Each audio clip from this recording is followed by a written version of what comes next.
All accounted for na ang 5 akusado sa inilabas na arrest warrant ng Sandigan Bayan 5th Division sa kasong plunder kaugnay sa maanumalyang flood control project sa Bulacan.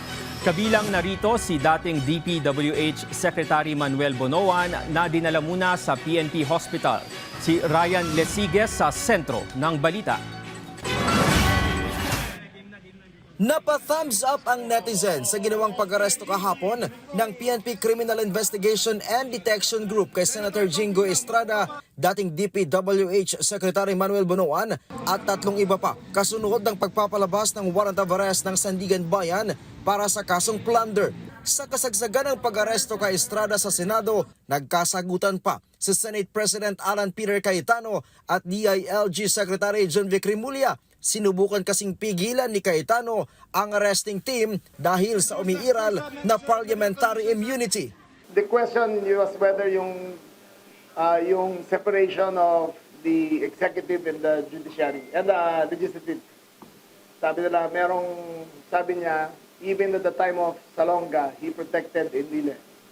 Ang sabi ko sa kanya, in a not very calm voice kasi umakit na, "Sir, I'm sorry, you lost that privilege when Bato escaped."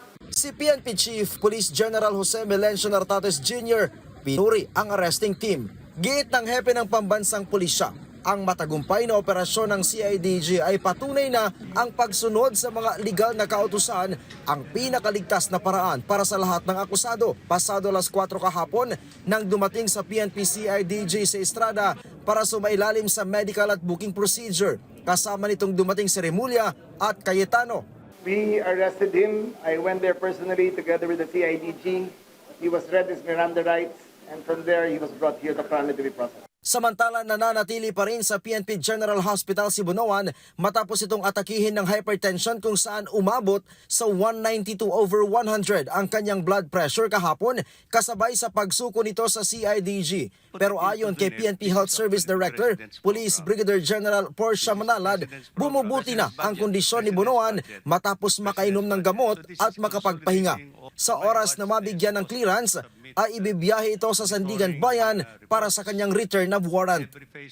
All accounted na ang 5 akusado na kasama sa inilabas na warrant of arrest ng Sandigan Bayan 5th Division dahil sa kasong plunder kaugnay sa maanumalyang flood control project. 4 sa mga ito ang nakakulong na sa Quezon City Jail sa Payatas, kabilang na si Senator Jingoy Estrada.